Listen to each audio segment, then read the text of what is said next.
بسم اللہ الرحمن الرحیم۔ شروع کرتی ہوں اللہ کے نام سے جو بڑا مہربان اور رحم کرنے والا ہے، اور اس کے بعد میں نبی پاک صلی اللہ علیہ وآلہ وسلم پر درود پاک پڑھتی ہوں۔ اللہم صلی علی سیدنا محمد وآلہ وسلم تسلیما۔ آج ہم سورہ بقرہ کی آیت نمبر 5 سے 12 تک کا تلاوت کریں گے اور ترجمہ کریں گے، اس کی تفسیر کو پڑھیں گے اور سمجھنے کی کوشش کریں گے۔ اللہ تعالی ہم سب کو قرآن پاک پڑھنے کی اور اس پر عمل کرنے کی توفیق عطا فرمائے۔ میں اب آپ کے سامنے تلاوت کرتی ہوں۔ بسم اللہ الرحمن الرحیم۔ اولئک علی ھدی من ربہم واولئک ھم المفلحون۔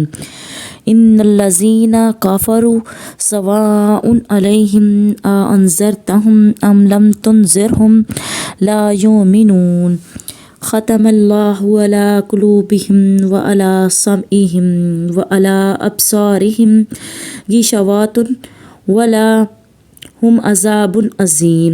ومن الناس من یقول آمنا باللہ وبالیوم الآخر وما هم بمؤمنین یخادعون اللہ والذین آمنوا وما یخدعون الا انفسهم وما یشعرون۔ فی قلوبہم مرض فزادہم اللہ مرضا ولہم عذاب علیم بما کانوا یکذبون۔ وَإِذَا قِیلَ لَهُمْ لَا تُفْسِدُوا فِی الْأَرْضِ قَالُوا إِنَّمَا نَحْنُ مُصْلِحُونَ أَلَا إِنَّهُمْ هُمُ الْمُفْسِدُونَ وَلَکِن لَا يَشْعُرُونَ۔ وَإِذَا قِیلَ لَهُمْ آمِنُوا كَمَا آمَنَ النَّاسُ قَالُوا أَنُؤْمِنُ كَمَا آمَنَ السُّفَهَاءُ أَلَا إِنَّهُمْ هُمُ السُّفَهَاءُ وَلَکِن لَا يَعْلَمُونَ۔ اب میں نے اس آیت کی سورہ بقرہ کی 5 سے 12 تک کی تلاوت کی ہے۔ اب اس کا میں آپ کو ترجمہ بتاتی ہوں۔ بسم اللہ الرحمن الرحیم۔ اولئک علی ھدی من ربہم، یہی لوگ اپنے پروردگار کی ہدایت پر عامل ہیں۔ واولئک ھم المفلحون، اور یہی لوگ اپنی دلی مراد پائیں گے۔ ان الذین کفروا، بے شک جن لوگوں نے کفر اختیار کیا، سواء ان کے لیے، علیہم برابر ہے، انذرتہم ام لم تنذرہم لا یؤمنون۔ اے رسول صلی اللہ علیہ وآلہ وسلم، خواہ تم انہیں ڈراؤ یا نہ ڈراؤ، وہ ایمان نہیں لائیں گے۔ اتنی سی آیت میں قرآن پاک میں اللہ تعالیٰ فرماتا ہے کہ یہ لوگ اپنے پروردگار کی ہدایت پر عامل ہیں، ہدایت پائیں گے، اور یہی لوگ فلاح اور نجات پانے والے ہیں۔ مطلب جو اللہ پر اور اس کے رسول پر ایمان رکھتے ہیں وہ فلاح پائیں گے اور نجات پائیں گے۔ ان الذین کفروا سواء علیہم انذرتہم ام لم تنذرہم لا یؤمنون۔ اس آیت میں اللہ تعالیٰ فرماتا ہے کہ جن لوگوں نے کفر کیا آپ صلی اللہ علیہ وسلم کے لیے کہہ رہے ہیں کہ اے رسول، خواہ تم ان کو ڈراؤ گے یا نہ ڈراؤ گے، یہ پھر بھی ایمان نہیں لائیں گے۔ ختم اللہ علی قلوبہم وعلی سمعہم وعلی ابصارہم غشاوۃ ولہم عذاب عظیم۔ اس آیت میں اللہ تعالیٰ فرماتا ہے ان کے دلوں پر اور ان کے کانوں پر خدا نے مہر یعنی کہ نشانی لگا دی ہے کہ یہ ایمان نہ لائیں گے، اور ان کی آنکھوں پر پردہ پڑا ہوا ہے، اور انہی کے لیے بہت بڑا عذاب ہے۔ اللہ تعالیٰ کہتا ہے اس آیت میں کہ یہ وہ لوگ ہیں جنہوں نے کفر کیا، جو کفر کرتے ہیں اللہ تعالیٰ نے ان کے دلوں پر ایک مہر لگا دی ہے، ان کی آنکھوں پہ ایک پردہ ڈال دیا ہے، اس لیے کیونکہ وہ کفر کرتے تھے، اور اس کے لیے اللہ تعالیٰ نے بہت بڑا عذاب چن رکھا ہے۔ وَمِنَ النَّاسِ مَن يَقُولُ آمَنَّا بِاللَّهِ وَبَالْيَوْمِ الْآخِرِ وَمَا هُمْ بِمُؤْمِنِينَ، اور بعض لوگ ایسے بھی ہیں جو زبان سے تو کہتے ہیں کہ ہم خدا پر اور قیامت کے دن پر ایمان لائے، حالانکہ وہ دل سے ایمان نہیں لائے۔ یعنی کچھ لوگ ایسے بھی ہیں جو کہتے ہیں کہ ہم اللہ تعالیٰ اور قیامت پر ایمان تو رکھتے ہیں، لیکن اللہ تعالیٰ نے صاف بتا دیا ہے کہ وہ لوگ ہیں در حقیقت وہ ایمان نہیں لائے۔ یخادعون اللہ والذین آمنوا وما یخدعون الا انفسهم وما یشعرون۔ خدا کو اور ان لوگوں کو جو ایمان لائے دھوکہ دیتے ہیں، حالانکہ وہ آپ اپنے ہی کو دھوکہ دیتے ہیں اور کچھ شعور نہیں رکھتے۔ یعنی کہ اللہ تعالیٰ اس آیت میں فرماتا ہے کہ یہ ایمان والوں کو بھی دھوکہ دیتے ہیں اور اللہ تعالیٰ کو بھی دھوکہ دیتے ہیں، لیکن دراصل وہ ایمان والوں کو اور اللہ کو نہیں دھوکہ دے رہے، وہ اپنے آپ کو دھوکہ دے رہے ہیں، کیونکہ وہ کچھ سمجھتے نہیں ہیں۔ فی قلوبہم مرض فزادہم اللہ مرضا ولہم عذاب علیم بما کانوا یکسبون۔ ان کے دلوں میں مرض تھا ہی، اب خدا نے ان کے مرض کو اور بڑھا دیا، اور چونکہ وہ لوگ جھوٹ بولا کرتے تھے اس لیے ان پر تکلیف وہ عذاب ہے۔ یعنی اللہ تعالیٰ اس آیت میں فرماتا ہے کہ اللہ تعالیٰ نے ان کے دلوں میں بیماری تو تھی ہی، لیکن اللہ تعالیٰ نے انہیں مزید بیماری میں مبتلا کر دیا، اور ان کے جھوٹ کی وجہ سے ان کے لیے دردناک عذاب ہے۔ وَإِذَا قِيلَ لَهُمْ لَا تُفْسِدُوا فِي الْأَرْضِ قَالُوا إِنَّمَا نَحْنُ مُصْلِحُونَ أَلَا إِنَّهُمْ هُمُ الْمُفْسِدُونَ وَلَكِنْ لَا يَشْعُرُونَ۔ اور جب کہا جاتا ہے ان سے کہ ملک میں فساد نہ کرتے پھرو تو کہتے ہیں کہ ہم تو صرف اصلاح کرتے ہیں، خبردار ہو جاؤ بے شک یہی لوگ فسادی ہیں لیکن سمجھتے نہیں ہیں۔ اور جب ان لوگوں سے کہا جاتا ہے کہ زمین پہ فساد نہ کرو، جواب دیتے ہیں، جب اللہ تعالیٰ ان کو کہتا ہے کہ اس زمین پر تم فساد نہ پیدا کرو تو وہ آگے سے جواب دیتے ہیں ہم تو صلاح کر رہے ہیں، ہم ان کی فلاح کر رہے ہیں، لیکن وہ ایسا نہیں کرتے بلکہ وہ زمین پر فساد پیدا کر رہے ہوتے ہیں۔ الا انہم هم المفسدون ولکن لا یشعرون، بے شک یہی لوگ فسادی ہیں لیکن سمجھتے نہیں۔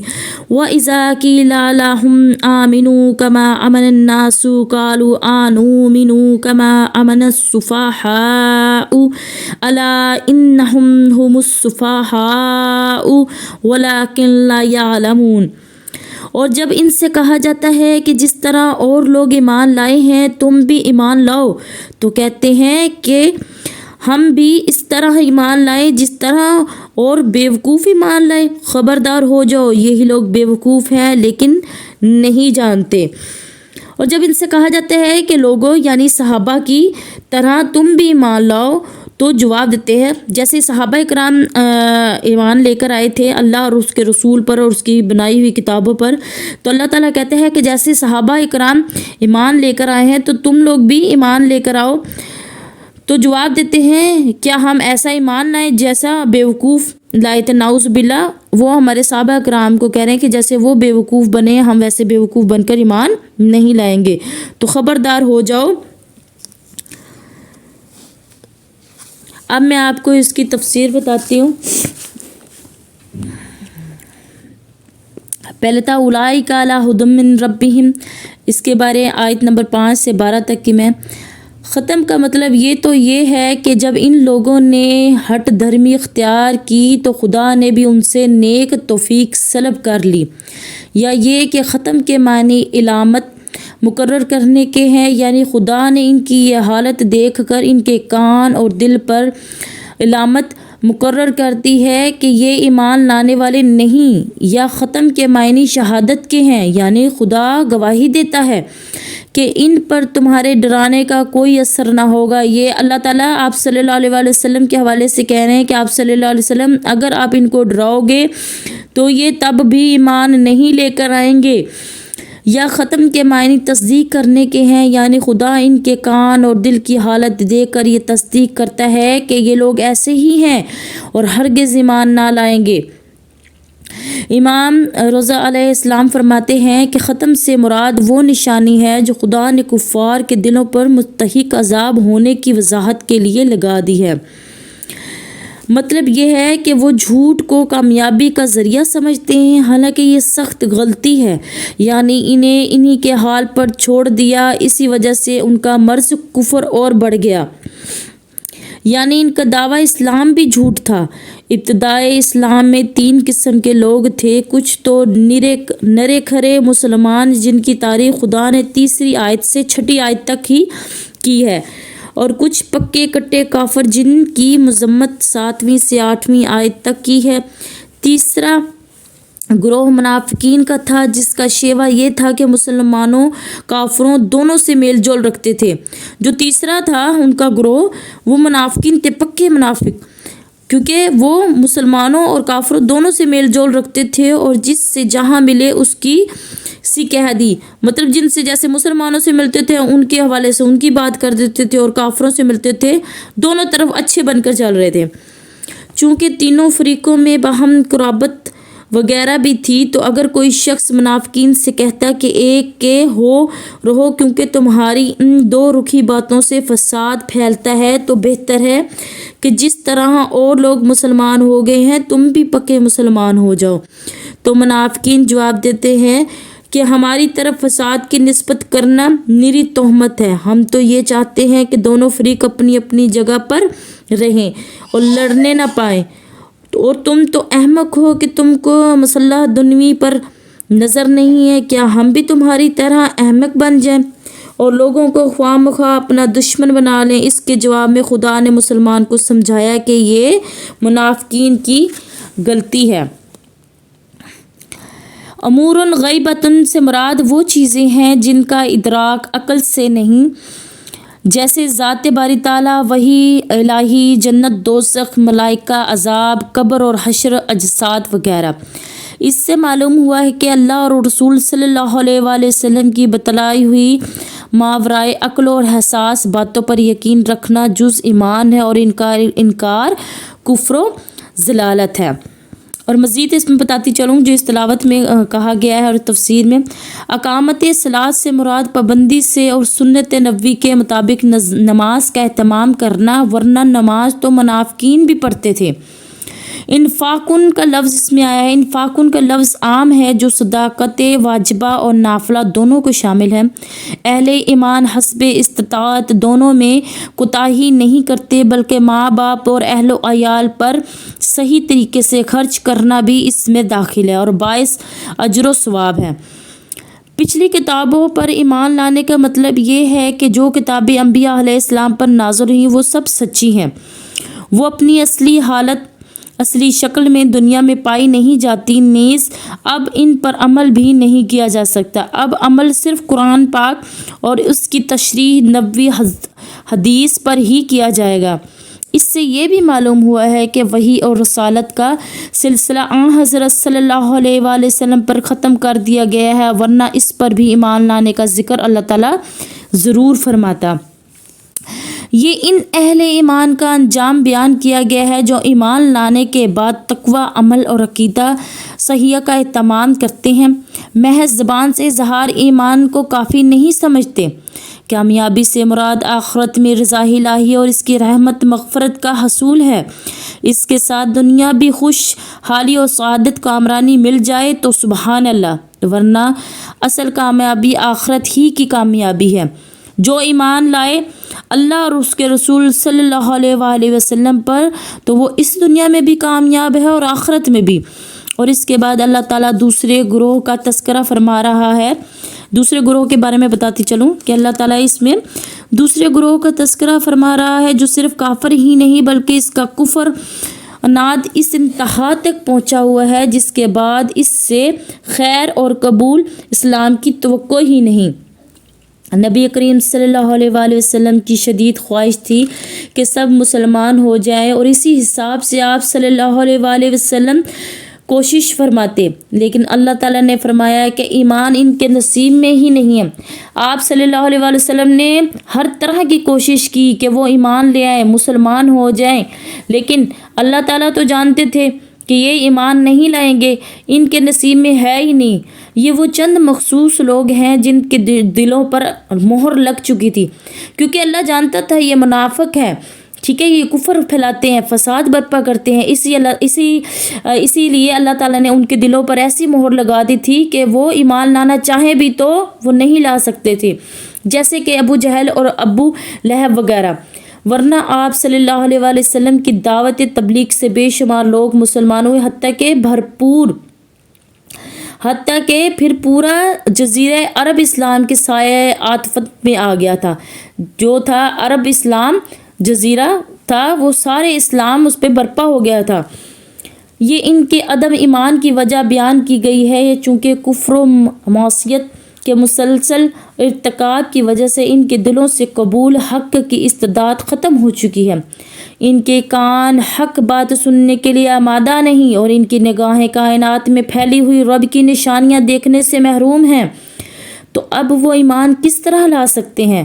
ایمان تو انہی لوگوں کے حصے میں آتا ہے جو اللہ تعالیٰ کی دی ہوئی صلاحیتوں کا صحیح استعمال کرتے ہیں، ان سے معرفت کردگار حاصل کرتے ہیں۔ اس کے برعکس لوگ تو اس حدیث کا مصداق ہیں جس میں بیان کیا گیا ہے کہ مومن جب گناہ کر بیٹھتا ہے تو اس کے دل میں سیاہ نقطہ پڑ جاتا ہے۔ اگر وہ توبہ کر کے گناہ سے باز آ جاتا ہے تو اس کا دل پہلے کی طرح صاف شفاف ہو جاتا ہے، اور اگر وہ توبہ کی بجائے گناہ پر گناہ کرتا جاتا ہے تو وہ نقطہ سیاہ پھیل کر اس کے پورے دل پر چھا جاتا ہے۔ نبی اکرم صلی اللہ علیہ وآلہ وسلم نے فرمایا، یہی وہ زنگ ہے جسے اللہ تعالیٰ نے بیان فرمایا ہے، یعنی ان کے کرتوتوں کی وجہ سے ان کے دلوں پر زنگ چڑھ گیا ہے۔ اس کیفیت کو قرآن نے ختم مہر لگ جانے سے تعبیر فرمایا ہے، اور ان کی مسلسل بدعمالیوں کا منطقی نتیجہ ہے۔ اب میں اس کا اختتام ایک حدیث شریف سے کروں گی۔ آپ صلی اللہ علیہ وآلہ وسلم نے فرمایا ہے، میں نے آپ کو جو تفسیر اور ترجمہ بتایا ہے اس کو کوشش کیجیے گا سمجھ کر پڑھیں، اور انشاءاللہ تعالیٰ اللہ تعالیٰ ہم سب کو کامیابی کی طرف لے کے جائے گا۔ اللہ تعالیٰ ہمیں ہدایت دے۔ تو حدیث نبی صلی اللہ علیہ وآلہ وسلم سے میں اختتام کروں گی، بے شک قیامت کے دن درجہ اور مرتبہ کے لحاظ سے سب سے برا وہ آدمی ہوگا کہ جس کے شر سے بچنے کے لیے لوگ اس سے کنارہ کشی کر لیں گے۔ یہ ہمارے نبی پاک صلی اللہ علیہ وآلہ وسلم کے